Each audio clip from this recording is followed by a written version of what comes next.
बाळासाहेबांच्या तमाम शिवसैनिकांना तुमच्या ह्या अनिश गाढवेचा, बाळासाहेबांच्या या कडवट शिवसैनिकाचा आणि शिवसेनेच्या प्रवक्त्याचा मानाचा जय महाराष्ट्र.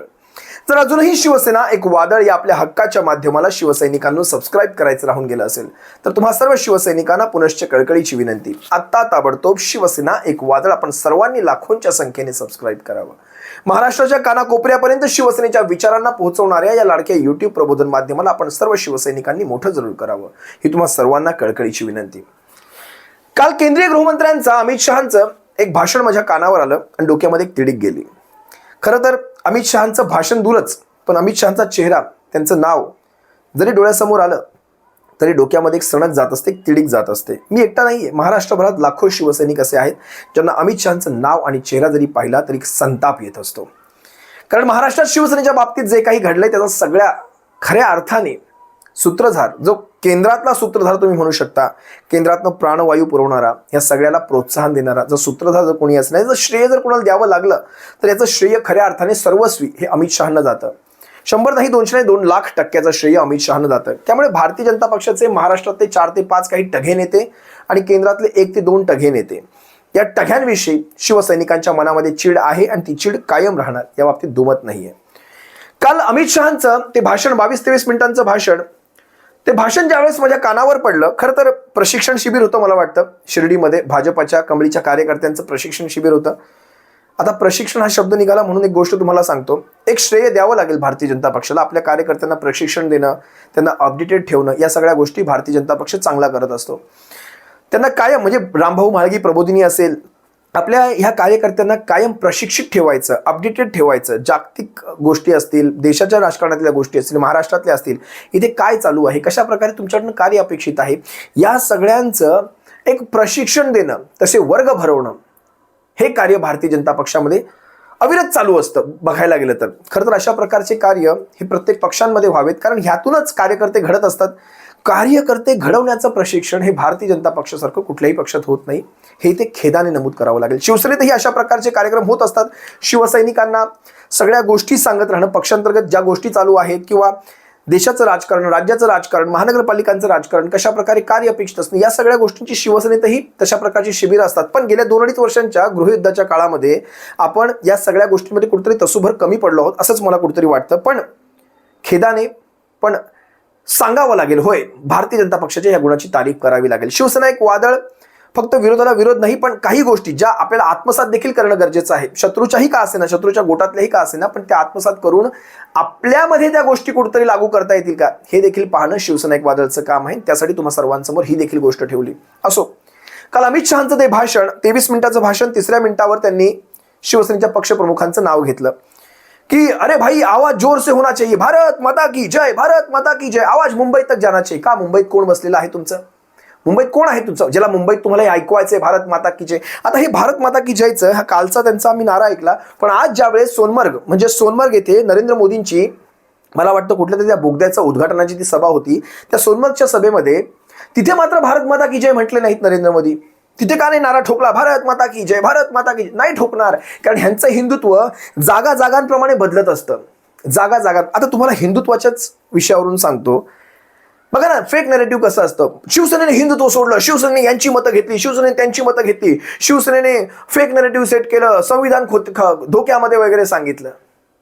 हे कसं असतं, 100 वेळा तुमच्या माथ्यावर ज्यावेळेस या खोट्या गोष्टी फेकून फेकून मारल्या जातात, त्यावेळेस 101व्या वेळेस तुम्हाला त्या गोष्टी खऱ्या वाटू लागतात. आणि ही एक ह्युमन टेंडन्सी आहे, एक ह्युमन सायकोलॉजी आहे. मनुष्याचं जे मनाची परिस्थिती आहे त्या सगळ्याचा अभ्यास करून अशा प्रकारच्या गोष्टी केल्या जातात, आणि यासाठी सुद्धा यांच्याकडे एक्सपर्ट असतात बरं का. आता विचार करा हिंदुत्वाच्या गोष्टी.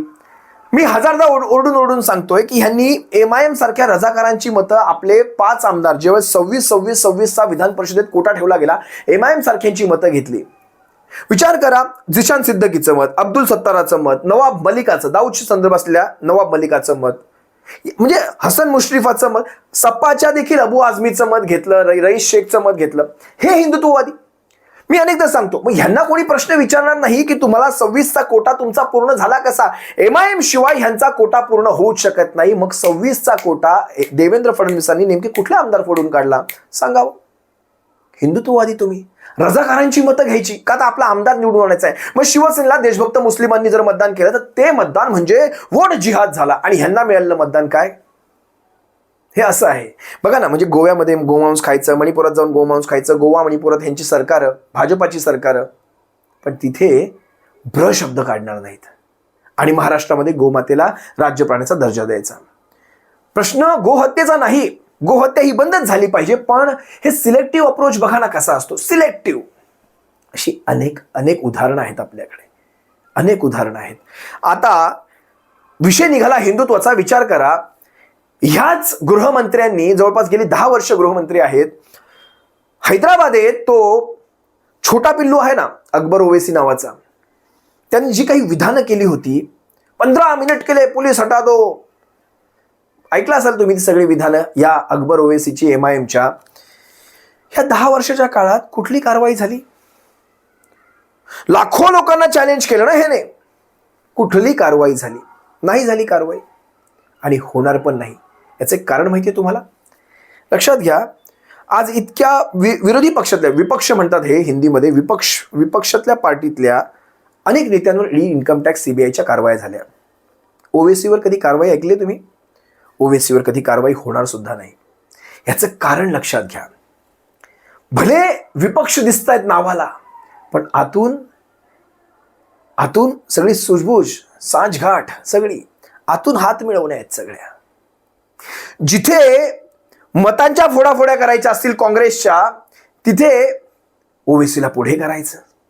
तुम्ही ऐकलं असेल ना रावसाहेब दानवेचं ते स्टेटमेंट, संभाजीनगरमधून, छत्रपती संभाजीनगरातून जोपर्यंत इम्तियाज जलील उभा राहत नाही तोपर्यंत आमचा कॅन्डिडेट निवडून येत नाही. दानवेंचं स्टेटमेंट आहे हे. महाराष्ट्रातलं उदाहरण दिलं मी तुम्हाला. पण आज मला सांगा, ओवेसीवर कुठलीही ईडी इन्कम टॅक्स CBIची कारवाई ऐकिवात नाही, पाहण्यात नाही. का नाही? एवढा कडवा, काय मोडी मोडी मोडी मोडी करणारे ही माणसं, त्यांच्या विरोधात कधीही कारवाई होत नाही. आज इतक्या नेत्यांवर ईडी इन्कम टॅक्स CBI, पण ह्यांच्यावर, ह्याला म्हणतात हिंदुत्व, याला म्हणतात सिलेक्टिव्ह अप्रोच. लक्षात घ्या शिवसैनिकांना, अनेक गोष्टी काढल्या ह्यांनी. मागच्या वर्षीच्या राम मंदिराच्या उद्घाटनाच्या गोष्टी आता, म्हणजे कसा तुमच्या हृदयात हात घालायचा बघा ना. जो हात घालायचा त्याच्यानंतर तुमच्या डोळ्याला झापडं लागणार. तुम्हाला महाराष्ट्रातली बेरोजगारी दिसणार नाही. तुम्हाला 4-5 पदांसाठी, सरकारी पदांसाठी आलेले 10-10, 20-20, 30-30, 40-40 हजार पात्र उमेदवारांचे अर्ज दिसणार नाही तुम्हाला. इतर कुठल्याही महाराष्ट्रातल्या समस्या आता विचार करा, ही हिंदुत्वाची झापडं लागली ना की आपल्याला त्या क्षणापुरतं काहीच दिसत नाही. त्या क्षणापुरती हिंदुत्वाची आणि हिंदुत्वाचे नेते कोण झाले? निलेश राणे. वा वा वा, हे हिंदुत्वाचे नेते. काल परवापर्यंत संभाजी भिडे गुरुजींना, काल परवापर्यंत बाबासाहेब पुरंदरे यांना, काल परवापर्यंत सावरकरांना, काल परवापर्यंत राम गणेश गडकरींच्या पुतळ्याची तोडफोड, या सगळ्यांमध्ये वेगळा अप्रोच ठेवणारी ही माणसं आता हिंदुत्वाचे पुढारी झालेले आहेत. उभे टिक्के लागले म्हणजे हिंदुत्वाचे पुजारी आणि हिंदुत्वाचे पुढारी. त्यावेळेस कुठे उकळून पिलं होतं 10-15 वर्ष काँग्रेसमध्ये असताना? मग कुठे उकळून पिलं होतं हे सगळं हिंदुत्व? सावरकरांनी 3-3 वेळा माफी मागितली म्हणणारा हाच निलेश राणे.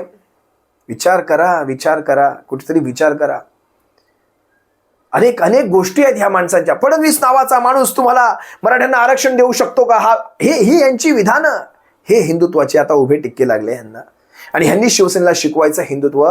शिवसेनेच्या हिंदुत्वाची व्याख्या आणि त्याची व्याप्ती ही फार वेगळी आहे. हृदयात आमच्या प्रभू श्री राम आहेत आणि आमचं उद्देश हाताला काम आहे. हे शिवसेनेचं हिंदुत्व कायम सांगत आलं. आपलं हिंदुत्व ह्यांच्यासारखं बाडगं हिंदुत्व नाही. आज एका ठिकाणी, म्हणजे मी मगाशी म्हणालो ना, सोनमर्गमध्ये तुम्ही नाही दिलात भारत माता की जयचा नारा. तुम्ही गोव्यामध्ये गोमांस बंदी करू शकत नाहीत, कारण तिकडचं तुमचं राजकारण वेगळं आहे. तुम्ही मणिपुरात बंद करू शकत नाही. तुमचा किरेन रिजिजू तिथेच म्हणतो आम्ही आवडीने खातो, चटकमटक करून खातो आम्ही. हे असतो सिलेक्टिव्ह अप्रोच. तुम्हाला हिंदुत्व मजबूत करण्यासाठी तुम्ही तिकडे मुफ्ती त्या काश्मीरात जाऊन त्या मुफ्ती बरोबर तुम्ही सरकार स्थापन करता. शेवटच्या 2ऱ्या महिन्यामध्ये तुम्ही ते सरकार तोडता, कारण तुम्हाला आता निवडणुकांना सामोरं जायचं असतं, पण सरकारची मलाई खायची असते. ह्या गोष्टी कुठेतरी लक्षात घ्या शिवसैनिकांना. आज तुम्हाला 370 सांगतील, CA सांगतील, वक्फ बोर्ड सांगतील आणि तुमच्या बुडा खालून सगळ्या नोकऱ्या काढून घेतील. शेवटी बघा ना कसं असतं. एक गोष्ट इथे लक्षात घ्या, तुम्हाला 1500 रुपये दिले ना की 5 वर्षात तुम्ही काहीही कामं करू नका. 1500 रुपयात निवडणुका जिंकल्या जातात. हे जर परिमाण सेट झालं ना, सेट, हेच जर गोष्ट घडत राहिली ना तर वर्षभरात आपण दरवर्षी ते बजेट सादर करतो ना, सादरच करू नका. बजेटमध्ये 5ही वर्षांच्या बजेटमध्ये कुणाच्या खात्यात किती टाकू शकतो फक्त एवढंच सांगायचं. बाकी 5 वर्ष एक कवडीचं काम नाही केलं तरी चालेल. कारण जर 1,500 आपण जर निवडणुका ह्यांना जिंकवून देऊ शकतो तर आपल्याला देखील काय पाहिजे नाही, त्यांना देखील काय द्यायचं नाही. मग आम्ही तरी कशाला मरायचं, आम्ही तरी कशाला आपला जीव बडवून काढायचा, जीव असा ठोकत राहायचा, छातड का बडवत राहायची. 1500 रुपयात जर आपण सेट होणार असू तर अनेक गोष्टी आहेत.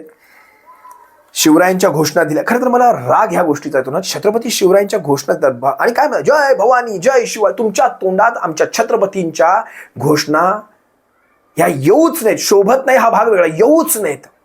छत्रपती शिवरायांचा पुतळा तिथे यांच्या उपस्थितीत बांधलेला, एवढी मोठी घोर विटंबना आजपर्यंत पाहिली नाही उभ्या महाराष्ट्राने. आज इतके महाराष्ट्रभरात छत्रपती शिवरायांचे पुतळे आहेत पण अशी विटंबना कधी पाहिली नाही. लक्षात घ्या शिवसैनिकांनो, तो आपटे नावाचा जो मूर्तिकार जो कोणी होता तो सुटला, हो जामिनावर सुटला. त्याच्यावर काय कलम लागली माहिती आहे तुम्हाला? फक्त सार्वजनिक मालमत्तेचं नुकसान झाल्याची कलम. आणि त्याने तिथे सांगितलं हवेने पडला, फूक मारल्यावर पडला, असं सांगितलं असणार. फूक मारल्यावर पुतळे. म्हणजे आपण ह्याही गोष्टी विसरतो. कशा विसरतो आपण? छत्रपती शिवरायांचा अपमान विसरलो. डॉक्टर बाबासाहेब आंबेडकरांचा कालपर्व संसदेत झाला, ह्याच माणसाने त्यांचंही नाव घेतलं. बरं, मा सावित्रींचा अपमान आपण विसरलो, त्या कोश्यारीने केलेला. सगळ्या नेत्यांचे आपण अपमान, आपल्या स्वाभिमान, आत्मसन्मान हे आपल्याला काहीच माहिती नाही. 1500 बस, गोड गोड गोड गोड. आज खरंच सांगतो, आज त्या महिलांचे आभार मानले ह्याने आपल्या भाषणामध्ये. लाडक्या बहिणींचे मी आभार मानतो वगैरे हिंदीत म्हणाले. कशासाठी आभार मानले माहिती आहे तुम्हाला?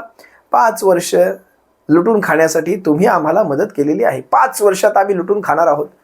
विचार करा, कोविड सारख्या परिस्थितीमध्ये आपल्या राज्याला GSTचा परतावा न देणारं हेच ते केंद्र सरकार, आपल्याला ऑक्सिजन न देणारं हेच ते केंद्र सरकार होतं. महाराष्ट्राच्या मुख्यमंत्री सहायता निधीला पैसा देऊ नका तुम्ही, PM केअर फंडामध्ये त्याचा उपयोग सगळ्या आमच्या निवडणुकांच्या कामात झाला पाहिजे त्यासाठी पैसा द्या म्हणणारे हे भाजपाचे हेच ते नेते आणि हेच ते सरकार होतं. आपल्याला वॅक्सिन दिले नाहीत, वॅक्सिन. आपल्याला ऑक्सिजन असं त्यांनी गोव्याला ऑक्सिजन देताना महाराष्ट्राच्या वरून असा उडवून न्यायचा तो ऑक्सिजन विमानांतनं. खालून नेला तर महाराष्ट्र सरकार जप्त करेल का? महाराष्ट्र तुमचा नव्हता? महाराष्ट्र वेगळा देश झाला होता का त्यावेळेस? ह्या सगळ्या गोष्टी आठवा. कुठलीही फक्त एका डेथ सर्टिफिकेटवर प्रत्येक मृताच्या, कोविड रुग्णाच्या मृताच्या खात्यामध्ये 50,000 देणारं हेच ते शिवसेनेचं सरकार होतं. या गोष्टी आपण कशा विसरलो? आपला श्वास चालू म्हणजे महाराष्ट्राचा मृत्यूचा दर, मोर्टॅलिटी रेट ज्याला म्हणतात, तो दर हा इतर राज्यांच्या तुलनेमध्ये हा सगळ्यात न्यूनतम होता. विचार करा, आज त्या गंगा यमुना त्यांच्या प्रेतांनी ज्यावेळेस वाहत होत्या त्यावेळेस आपल्या कृष्णा गोदावरी या स्वच्छ पाण्याने वाहत होत्या. या गोष्टींचं कुठेतरी आपल्याला ते शिवभोजन वगैरे ते तो सगळा प्रकार तुम्ही सोडूनच देतो. आपण ह्या सगळ्या गोष्टी काय होतं, 5 वर्षाच्या निवडणुकांमध्ये 5व्या वर्षाच्या 12व्या महिन्यामध्ये जे काही घडतं त्याच्यावर आपण जाऊन मतदान करून येतो. आणि 5 वर्ष संबंध आपण जे काही चांगलं घडलं 2.5 वर्षाच्या काळामध्ये, शिवसेनेच्या 2.5 वर्ष आपल्याला संबंध कोविडची मिळाली. याही प्रतिकूल परिस्थितीमध्ये शिवसेनेने सगळ्यात जास्त फॉरेन डायरेक्ट इन्व्हेस्टमेंट महाराष्ट्रात आणली होती, ती मात्र आपण विसरलो. 6.5 लाख कोटींची इन्व्हेस्टमेंट महाराष्ट्रात आली, ती नंतर गुजरातच्या मढ्यावर घातली, डॅव्होसमधून आणलेली, ते आपण सारं विसरलो. समृद्धी महामार्गासारखा महामार्ग अविरत त्याचं कार्य चालू होतं. 1 रुपयाचा नवा पैसा त्याचा थांबला नव्हता. त्याचं उद्घाटन यांनी केलं. तो महामार्ग शिवसेनेच्या सरकारच्या काळात झाला. कोस्टल रोड हा शिवसेनेचा ड्रीम प्रोजेक्ट. त्या प्रोजेक्टमध्ये जवळपास जे काही 20-22 हजार कोटी लागले ते शिवसेनेचं राज्य असलेल्या मुंबई महापालिकेचा हा स्वतःचा पैसा होता. याच्यावर टोल लावणार नव्हती शिवसेना. आणि उद्धव साहेबांनी स्पष्ट सांगितलं होतं, या महामार्गावर मी एकही टोल लावणार नाही, कोस्टल रोडवर मी एकही टोल लावणार नाही. त्याच्यावर ह्यांनी टोल लावले. कारण पैसा हवा, आपल्या निवडणुकांच्या तयाऱ्यांसाठी पैसा हवा. तो कुठून येणार? इथूनच येणार ना. विचार करा, हा कोस्टल रोड स्वतःचा प्रोजेक्ट दाखवून यांनी उद्घाटन केली, त्याची दुसऱ्याच्या पोराची बारशी घातली. मला वाटतं STP प्रोजेक्ट असेल, जे समुद्रात जे गटरांचं पाणी मुंबईचं सोडलं जातं, कारण गटरांची थेट पाणी सोडल्यामुळे समुद्राची ती परिस्थिती पाहिली असाल तुम्ही, मुंबईच्या समुद्रात कधी कोणी पर्यटक जात नाहीत. त्यासाठी तो स्वच्छ होऊन आदित्य साहेबांचा ड्रीम प्रोजेक्ट, ते ज्यावेळेस पर्यटन मंत्री होते, ह्या पाण्यावर प्रक्रिया होऊन ते पाणी समुद्रात गेलं पाहिजे, हे सगळे प्रोजेक्ट ह्यांनी उद्घाटन करावी. अटल सेतू, न्हावा शेवा शिवडी लिंक रोड, जो सी लिंक आहे, हा शिवसेनेचा ड्रीम प्रोजेक्ट शिवसेनेने बांधला. उद्घाटनाच्या वेळेस हे येऊन बसले, उद्घाटन केली, जसं आम्ही बांधला. अशा अनेक गोष्टी आहेत, अनेक गोष्टी आहेत. BST सारखी सेवा मुंबईमध्ये जी देते, 6 रुपयात तुम्हाला 10 किलोमीटर पर्यंतचा गारेगार प्रवास आणि सगळ्यात चांगल्या टॉप क्वालिटीच्या बसेस BST मध्ये. आज त्या BSTची अवस्था पण ह्यांनी दयनीय करून ठेवली. मुंबई महानगरपालिका 90,000 कोटी म्हणजे तोट्यात असलेली मुंबई महापालिका शिवसेनेने 90,000 कोटींच्या FD पर्यंत आणून ठेवली. ती मुंबई महापालिका 2.5 वर्षाच्या कार्यकाळामध्ये ह्यांच्या प्रशासकाच्या कार्यकाळामध्ये जवळपास 60-65,000 कोटींपर्यंत FD उतरवल्या गेल्या. कशासाठी पाहिजे माहिती तुम्हाला मुंबई यांना? याचसाठी पाहिजे. आज हा शहा तिकडून येऊन म्हणतो आम्ही याव केलं, आम्ही त्याव केलं, आम्ही त्याव केलं, अनेक गोष्टी बोलल्या, पण ह्या सगळ्या असतात फेक नॅरेटिव्ह. एक काम सांगू शकत नाही. जी कामांची उद्घाटन केली ती सगळी शिवसेनेच्या काळातली कामं होती. त्यामुळे जाऊ द्या या सगळ्या गोष्टींना आपण काय बोलायचं शिवसैनिकांनो. कारण झालंय असं ना, आजकाल 1500 मिळाले म्हणजे आपण परत शांत. मला काय माहित, तो 1500 माझ्या डोक्यात फार जातात. लक्षात घ्या, जर हेच जर परिमाण जर तसंच राहिलं कायम, 1500 घ्या, 1500चे उद्या 2000 केले, 2100 केले, 2200, 2500, 3000 झाले ना, तर भविष्यामध्ये सगळ्यांनी घरी बसावं. सगळ्यांनी फक्त अकाउंटमध्ये 3000 जमा, बाकी तुम्ही रस्त्यात चालताय, खड्ड्यात चालताय, चंद्रावरून चालताय, कशात चालताय, या सगळ्यावर कुठलाही प्रश्न विचारता कामा नये. अनेक गोष्टी आहेत. आता बघा, यांनी अनेकांची नावं घेतली तिथे. छत्रपती शिवरायांचं नाव घेतलं, बाबासाहेब आंबेडकरांचं नाव घेतलं, मा सावित्रीचं नाव घेतलं, साईबाबांचं देखील नाव घेतलं भाषणामध्ये. त्या साईबाबांच्या भक्तांचा तिथे काही दिवसांपूर्वी अपमान झाला. त्या सुजय विखे पाटलाला सांगता करायला दिली त्या कार्यक्रमाची. ह्याच्यापेक्षा मोठा अपमान काय असू शकतो साईबाबांचा? भिकारी येतात म्हणतात तिथे, शिर्डीमध्ये भिकारी येतात. ह्या सुजय विखेला शेवटी त्याची सांगता करायला दिली. आणि विशेष म्हणजे सच्ची शिवसेना, सच्ची NCP हे अमित शहाने तिथे ठरवलं की जे आमच्यासोबत आलेले आहेत ते सच्चे आहेत आणि आमच्या कार्यकर्त्यांनी ह्यांचे देखील आमदार निवडून आणलेले आहेत. म्हणजे यांचं काहीच नव्हतं. मी तुम्हाला वारंवार सांगितलं ना की ह्यांचे भाजपाचं हे यश आहे. हे काही अजित पवाराचं, ज्याचा 1 खासदार त्याचे 41 आमदार येतात, शिंदेचे 6 खासदार त्याचे 56 आमदार येतात, आणि काँग्रेसचे 13 खासदार आणि काँग्रेसला 12 आमदार येतात. असं कधी पाहिले तुम्ही अगोदर? कधी खासदार जास्त आमदार कमी. राष्ट्रवादी काँग्रेसचे 8 खासदार आणि 11 आमदार. म्हणजे हे उलट समीकरण या अगोदर कधी पाहण्यात नव्हतं आलं. असं काय घडलं महाराष्ट्रामध्ये 3-3.5 महिन्यांच्या मधल्या काळामध्ये, लोकसभेनंतर विधानसभेमध्ये? या सगळ्यांचा विचार करा. जरी आपण EVMला सध्या समजा बाजूला ठेवू म्हटलं तर राहिली फक्त लाडकी बहीण. मग लाडक्या बहिणीने जर हे सगळं पलटवलं असेल तर लाडक्या बहिणीने आपल्या नवऱ्याच्या, आपल्या चिरंजीवांच्या त्या नोकऱ्या कुठे गेल्या? त्या नोकऱ्यांमध्ये का बरं आता म्हणजे विचार करा ना. काल परवा एका कुठल्या तरी एका CEOचं स्टेटमेंट होतं, L&Tच्या CEO असेल, चेअरमन असेल, जो कोणी असेल, 90 तास काम करा, आठवड्याचे 90 तास काम करा. करा करा करा करा कामच करायची आपल्याला. आपण जन्मच कामासाठी घेतलाय. आपण कमवायचं, ह्यांच्या मड्यावर घालायचं, यांनी फुकून टाकायचं. ते आपण कोल्याचे बैल आहोत ना. आपण आपला जन्मच फक्त काम करण्यासाठी. तो कोल असे ते बैल कसा ते घाण्यावर लावतात तेव्हा तेल काढण्यासाठी गोल गोल फिरतो, असे आपण बैल आहोत. अनेक गोष्टी येतात शिवसैनिकांनो मनामध्ये. पण एक गोष्ट लक्षात घ्यायला हवी, इथे